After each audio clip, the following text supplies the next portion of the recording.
À Espaly-Saint-Marcel, un événement grave s'est produit dimanche dernier. Une personne a poursuivi des enfants avec une arme, même à plomb. Une personne qui, en plus de ses actes, a proféré des insultes et des menaces à caractère raciste, d'une violence insupportable. Je vais te brûler à l'acide. Tête de nègre, sale arabe, babouin. Cette personne avait rencontré des problèmes avec plusieurs personnes, notamment son ancien voisinage. Nous le disons clairement. Le racisme est puni par la loi. Mais au-delà de la loi, il détruit, il blesse, il traumatise. Les victimes sont des enfants qui auront dû être en sécurité, des enfants qui aujourd'hui ont peur. Nous rappelons aussi que la mairie et l'organisme bailleur opaque avaient été informés bien avant cet incident. Des alertes ont été lancées et pourtant aucune réponse, aucune action, aucune présence pour assurer les familles après les faits. Ce silence est incompréhensible. Ce manque de réaction est inacceptable. Car nous savons malheureusement que ces situations peuvent conduire au pire. Des drames similaires ont déjà coûté la vie à nos proches. Nous pensons à eux aujourd'hui, à Abou Bakr qui a perdu la vie il y a un an, à Hicham Miraoui et toutes les autres victimes du racisme. Et nous refusons que l'histoire se répète. Nous ne voulons plus attendre qu'un drame survienne pour être entendu. Nous demandons que chacun prenne ses responsabilités. Les institutions, les élus, les bailleurs, mais aussi la société dans son ensemble. Protéger les enfants n'est pas une option. Lutter contre le racisme n'est pas une option. C'est un devoir. Enfin, nous devons exprimer notre profonde gratitude à SOS Racisme et à toutes les personnes qui nous ont soutenus en sous-marin. Enfin, nous voulons... c'est avec une émotion palpable que nous les avons accueillis. Leur présence aujourd'hui ravive des souvenirs douloureux, mais aussi un espoir, celui d'être enfin entendus. Aujourd'hui, nous parlons d'une seule voix, pour la dignité, pour la justice, et pour que plus jamais cela se ne reproduise. Ce qui s'est passé est très grave et je veux simplement témoigner de ce que j'ai vu et entendu depuis ma fenêtre. Pendant les vacances scolaires, j'ai été en congé, donc j'ai souvent été chez moi, et j'ai entendu depuis ma fenêtre tous les propos qui ont été tenus par Michel, l'agresseur de Reda et de tous les enfants du quartier. Des insultes, des injures très violentes envers les enfants. J'ai entendu des insultes racistes, car oui, ce sont des insultes racistes. Je tiens à citer cela malgré la violence inouïe de ces propos. Sale arabe, sale négro, dégagez chez vous. Bougnoul, bande d'arabes, vous me faites chier. J'en ai la voix qui tremble. Des mots très très graves visant leur couleur, leur couleur de peau, leurs origines ou leur religion. Je tiens à dire clairement que ce sont des propos racistes et personne ne peut affirmer le contraire aujourd'hui. La violence de ces paroles est inacceptable. Nous sommes en 2026 et pourtant des enfants se font encore discriminés et insultés pour ce qu'ils sont. Ce n'est pas normal. Nous sommes français, nous sommes chez nous et personne ne devrait subir ce genre de discrimination.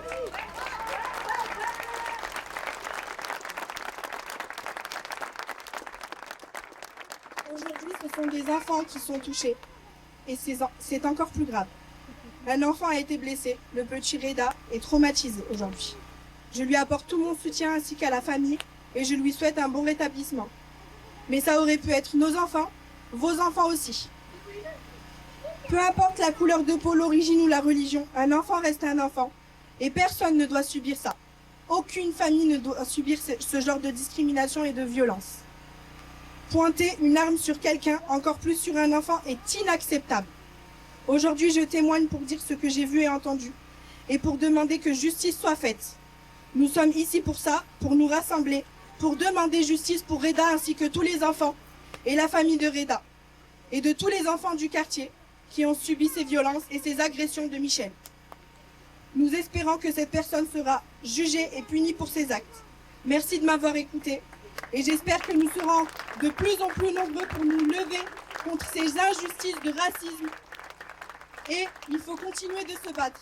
Merci.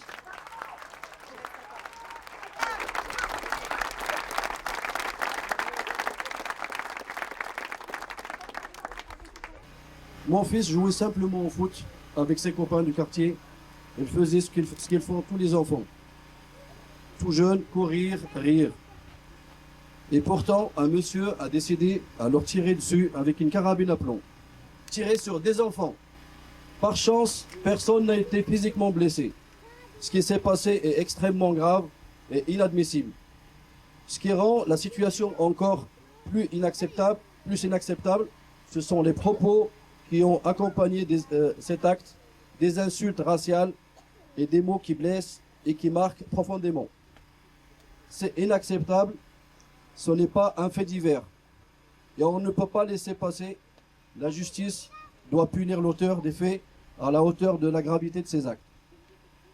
Nous avons tous un rôle à jouer et en tant que parents, en tant que voisins, nous devons être vigilants et solidaires face à ce type de comportement. Merci à toutes et celles et ceux qui sont venus aujourd'hui. Merci aux associations SOS Racisme, l'AMRAP et aux médias qui sont venus jusqu'à nous pour faire entendre notre détresse. Votre présence montre que nous ne sommes pas seuls et que face à l'inacceptable, nous savons nous lever ensemble. Je vous remercie. Donc je tiens à prendre la parole aujourd'hui car je vois très clairement que personne n'a pris conscience du mal-être dans lequel on est. Malgré le fait que j'en ai parlé, j'ai déjà dénoncé ça auprès de l'OPAC. J'ai des emails, j'ai des appels. J'ai mon enfant, j'ai mon fils qui est autiste, qui joue dehors.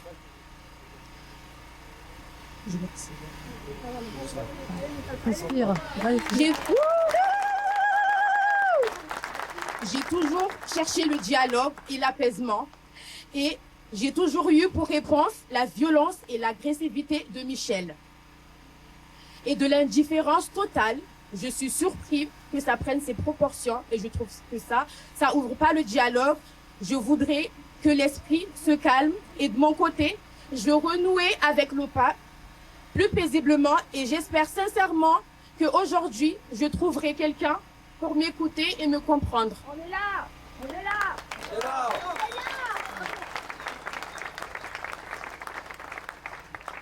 Il s'en prend à mes enfants tous les jours. Et j'espère que la justice fera en sorte qu'ils soient punis pour ces actes racistes et inacceptables. J'ai essayé de porter plainte samedi. On a refusé ma plainte. Par rapport à ce qui s'est passé, comme ça, mon gamin a fait pipi dehors et Michel a ouvert sa fenêtre, a commencé à lui dire, espèce de babouin, rentre chez toi, on n'est pas dans une savane, on n'est pas en Afrique. Voilà. Donc, je suis allée samedi porter plainte, on a refusé ma plainte et le dimanche, le drame s'est passé. C'est moi qui ai appelé la police. Après le tir, les enfants sont venus toquer à ma fenêtre. Moi, je ne pouvais rien faire qu'appeler la police. J'ai fait rentrer les enfants et j'ai fermé la porte à clé. Je suis restée au téléphone avec la police en attendant leurs interventions. J'étais à bout.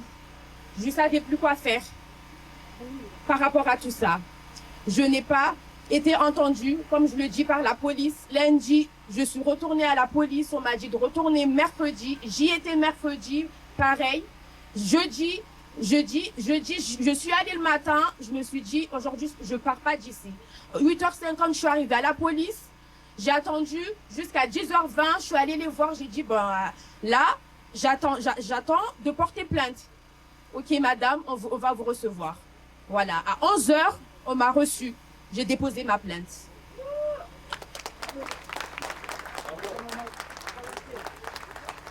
Donc, je finis en disant que j'espère que justice sera faite, tout simplement. Et je vous remercie d'être là.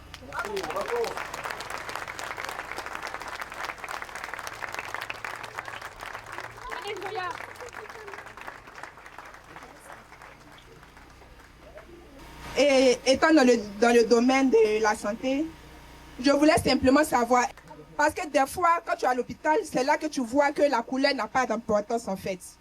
Parce que quand il s'agit de transfusion de sang, on ne cherche pas à savoir, est-ce que c'est le sang d'un noir?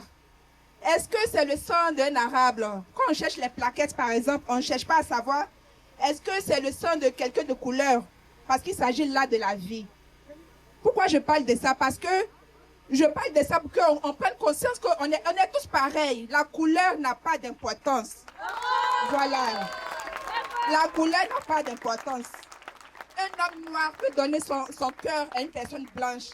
Ainsi de suite. Un arabe peut donner son cœur à un chinois. On est tous pareils. Voilà. Donc c'est ce message à la fin, c'est ce message que je voulais qu'on retienne. On est tous égaux. On ne choisit pas sa couleur. On ne choisit pas sa famille. On ne choisit pas la famille dans laquelle on est. On est tous égaux. Merci pour m'avoir écouté. J'aimerais moi vous dire aujourd'hui que ça n'arrivera plus, ce serait vous mentir malheureusement. Aujourd'hui on vit dans un pays où il y a une libération de la parole raciste. Je pense que nous en tout cas, plus à SOS Racisme, on le voit chaque jour et les personnes aussi racisées ici, et même d'ailleurs qui ne sont pas racisées, doivent le voir aussi à la télévision tous les jours. Quand on allume CNews par exemple, les musulmans sont stigmatisés, il y a une islamophobie montante et croissante dans notre pays. Il y a aussi, ça a été dit par Romain, le retour des crimes racistes. Ces 14 derniers mois, il y a une dizaine de personnes qui ont été tuées parce qu'elles étaient noires ou arabes ou musulmanes ou qu'elles appartiennent à une minorité quelconque. Et donc la vérité, c'est qu'aujourd'hui, il y a une urgence. Et moi, je vous parle avec cette urgence-là parce que, malheureusement, désolé de le dire et de politiser un petit peu la chose, mais on a des échéances qui sont cruciales pour notre pays dans pas très longtemps. Et il faut que la société civile s'active. Il faut qu'on arrive à faire en sorte, toutes et tous ici, qui appartiennent à des associations, à des collectifs, à des syndicats, à des collectifs à des syndicats d'habitants, etc. De faire entendre qu'aujourd'hui, il y a des gens qui sont capables de s'organiser et qui ne sont pas dépendants des partis politiques pour faire entendre que nous, on est là parce que c'est de nos vies qu'on parle et qu'on ne baissera plus la tête et qu'on lèvera même la tête fièrement parce que c'est plus possible. Donc merci à toutes et à tous d'être venus. Et faites en sorte justement, partout où vous êtes, de faire en sorte que ces propos-là, que ces actes-là, que ces choses-là n'aillent plus dans la société française. Et menons la lutte antiraciste parce que 2027 arrive. Et c'est parce qu'on l'extrême droite sera au pouvoir qu'on sortira les mouchoirs et qu'on pourra même peut-être se réunir ici comme on est réunis. Donc merci à tous d'être venus et à la lutte. Et en tout cas, je l'espère, justice sera faite pour Reda, justice sera faite pour les jeunes aussi qui ont été ciblés par ces tirs-là. Et on espère que ce monsieur, il subira un traitement qui sera beaucoup plus dur que celui qu'il a subi là actuellement, parce qu'il a été placé à 5 à 10 minutes d'ici, dans une maison avec un petit jardin. Alors que là, on a des habitants ici qui nous ont dit, qui avaient des demandes depuis des années et des années pour avoir un logement alors qu'ils ont des enfants handicapés, qu'ils n'ont pas assez de place, etc. Et c'est ça la réponse de l'État aujourd'hui. C'est ça la réponse des institutions aujourd'hui. Et c'est inadmissible et ça fait des années que ça dure. C'est pas un épiphénomène, ça arrive pas depuis hier ou ça arrivera pas, ça continuera à arriver les semaines à venir, malheureusement. Mais ça fait des années que nous on est là. Nous on existe depuis les années 80. Il y a des gens aussi ici qui ont vu les crimes racistes se perpétrer dans notre pays. Et il y a un retour des crimes racistes, il y a un retour de la banalisation du racisme dans notre pays. Nous devons dire non, relever les digues et faire en sorte qu'on enterre le racisme et qu'on envoie Bardella et toute l'extrême droite dans les poubelles de l'histoire et de l'humanité parce que c'est à ça que nous servons. Voilà, merci à vous. Et on lâche rien. Et j'aimerais juste une dernière chose que collégialement on dise quand même quelque chose qui aurait du sens aujourd'hui. On crie haut et fort non au racisme tous ensemble. Donc on peut commencer. Non au racisme. Non au racisme. Non au racisme. Non au racisme. Non au racisme.